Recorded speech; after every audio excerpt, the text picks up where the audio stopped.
মুহূর্তে দেখতে পাচ্ছেন একেবারে আইএসএফ এর প্রতিনিধিরা একেবারে সিজিও কমপ্লেক্সের সামনে একেবারে নিজাম প্যালেসের সামনে চলে এসেছেন। সেই ছবি দেখতে পাচ্ছেন পুলিশের মধ্যে।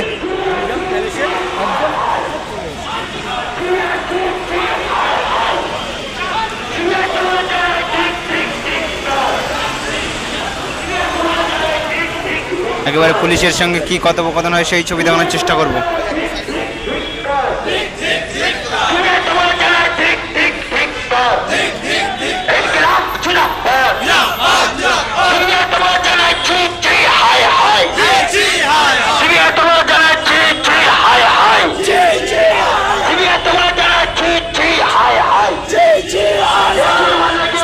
স্লোগানিং এর মাধ্যমে পাঠিয়ে দেব।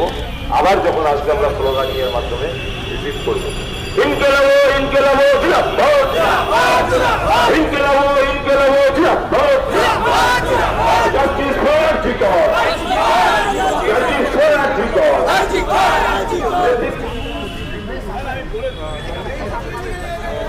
আইএসএফ জিন্দাবাদ, আইএসএফ জিন্দাবাদ,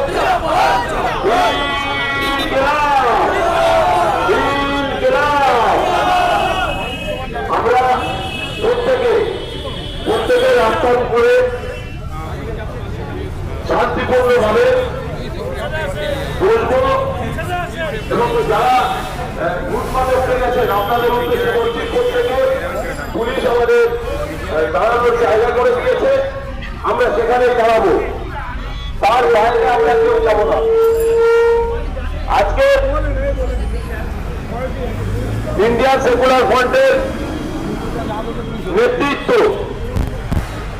তাদেরকে আজকের রাস্তায় নামতে হলো কেন? আমাদের বন, আমাদের এই বাংলার ঐতিহ্যপূর্ণ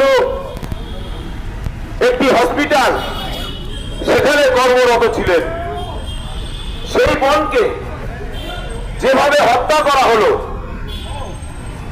যেভাবে মার্ডার করা হলো, তার বাবা মা আজও পর্যন্ত চোখের পানি ফেলছেন। চোখের জল মোছাবার মতো তার বাড়িতে কেউ নেই। তারা আশায় বুক বেঁধেছিলেন যে আমার মেয়ের বিচারটা সঠিক হবে, এটা তারা আশায় বুক বেঁধেছিলেন। কিন্তু আমরা কি লক্ষ্য করলাম? আজকে এই রাজ্যের প্রশাসন এবং সিবিআই কোর্ট থেকে শুরু করে যেভাবে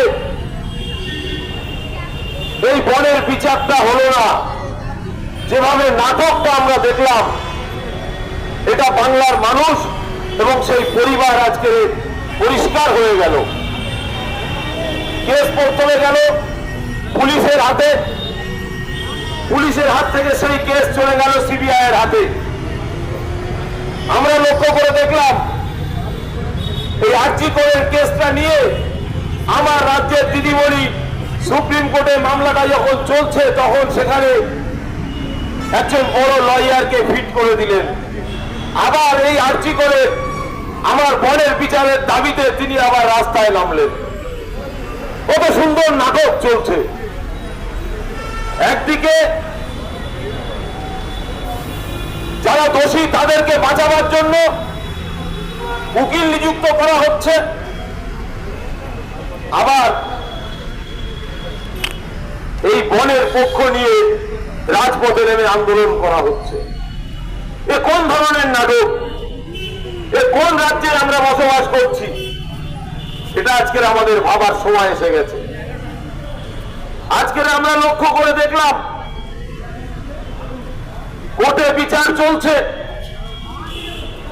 গত কয়েকদিন আগে পেপার পত্র পত্রিকায় দেখছি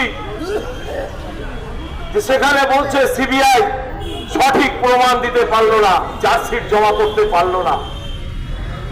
কোর্ট বাধ্য, আইন দেশের সংবিধান অনুযায়ী তাদেরকে মুক্তি দিয়ে দিল। তাহলে বিচারটা কোথায় গেল? বিষবাল জলে চলে গেল, পানিতে চলে গেল। একবার ভাবলো না আমার ঘরে বোন আছে, একবার ভাবলো না আমার ঘরে মা আছে, আমার ঘরে মেয়ে আছে। তাদেরকে আড়াল করা হচ্ছে আমাদের মনে হচ্ছে। কেন, কি জন্য আড়াল করা হচ্ছে এটা আমাদেরও জানা দরকার। তাই আজকে আমরা এই সিজিও কমপ্লেক্স, আজকের এই ডেপুটেশনের ব্যবস্থা আমরা করেছি। নিজাম প্যালেসে এসেছি, সিবিআই দপ্তরে ডেপুটেশন দিতে। আপনাদের বলবো, অনেক পথ আপনারা পায়ে হেঁটে অতিক্রম করেছেন, আর কিছুক্ষণ সময় ধৈর্য ধরুন, ডেপুটেশন দিয়ে আসবেন। তারপরে আমরা আমাদের ডেপুটেশন দেওয়ার নেতৃত্বদের কথা শুনেই আমরা আমাদের প্রোগ্রামের কাজ সমাপ্তি করব। এখন আপনাদের সামনে বক্তব্য রাখবেন ইন্ডিয়ান সেকুলার ফ্রন্টের উত্তর 24 পরগনা জেলার যুগ্ম সম্পাদক মুসা কালিম ভাই। ছোট ছোট বলো, আমি আরো ঠিক করে নিচ্ছি, তোমার পরে আমার কাজ করবো।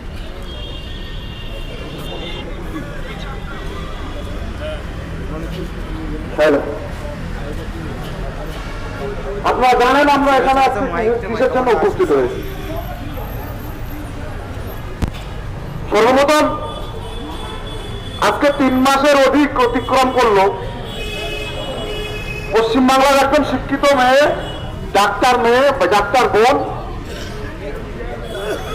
তিনি কর্মরত ছিলেন আইজিকরে হসপিটালে। সেই হসপিটালেরই স্টাফ, হসপিটালেরই পরিচালক, তার নেতৃত্বে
আচ্ছা।